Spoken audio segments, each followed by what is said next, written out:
ADC নির্বাচন শেষ হতেই শান্তির বাজার বিধানসভা এলাকায় রাজনৈতিক সমীকরণে বড় পরিবর্তন দেখা দিয়েছে। বিরোধী শিবিরের ভাঙন নামিয়ে একসঙ্গে ৩৭৯ জন ভোটারের তীব্র মতায় যোগদান ঘিরে তৈরি হয়েছে রাজনৈতিক চাঞ্চল্য। শান্তির বাজার এলাকায় এডিসি ভোটের পর থেকেই শুরু হয়েছে দলবদলের প্রবণতা। বিভিন্ন ভিলেজের ১৩৬টি পরিবারের মোট ৩৭৯ জন ভোটার বিরোধী শিবির ছেড়ে যোগ দিলেন তীব্র মথা দলে।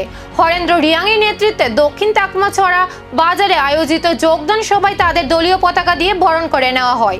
এই অনুষ্ঠানে উপস্থিত ছিলেন ২৬ বীরচন্দ্র কলসি কেন্দ্রের MDC Kenaram Reang, Birchandra Manu general joint chairman Harendra Reang, minority সেলের চেয়ারম্যান শাহ আলম, দক্ষিণ জেলার টিসিএফ সভাপতি আরুদেব এবং তীব্র মথার ব্লক সভাপতি প্রতাপ রিয়াং সহ অন্যান্য নেতৃত্ব।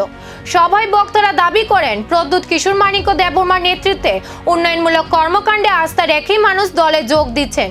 গ্রেটার ত্রিপুরাল্যান্ড সাংবিধানিক অধিকারের দাবিতে তীব্র মথায় একমাত্র ভরসা বলেও মন্তব্য করা হয়। জোহরা খাতুন, আচ্ছা, আপনি আজকে যে তীব্র মথা দলে যোগদান করেছেন, কেন করেছেন? কেন করছি, আমি আজকে প্রায় ৩০ বছর হয়ে যেতেছে আমি সিপিএনও ভোট দিলাম, বিজেপিতে ভোট দিলাম। আমি বিজেপিটা ভাতাও খাইছিলাম স্বামী করে তৃপ্তি, মানে বিজেপি পর আমার ভাতাটা একটা দিচ্ছে। আচ্ছা, আমি খুব অসহায়, আমার কোনো টাকা নাই, সরকারি কোনো কিছুই আমি পাইছি না।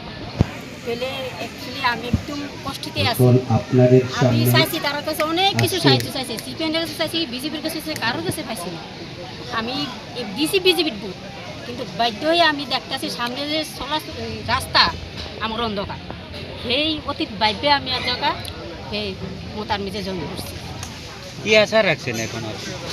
হ্যাঁ, ভবিষ্যতে আশা রাখছি পুত্রা মাতা আমরা রাস্তা খোলসা রাখবো, রাস্তা পরিষ্কার রাখবো, চলার দিকে সব কিছু মাথা উঁচা করে রাস্তা দেখাইবো।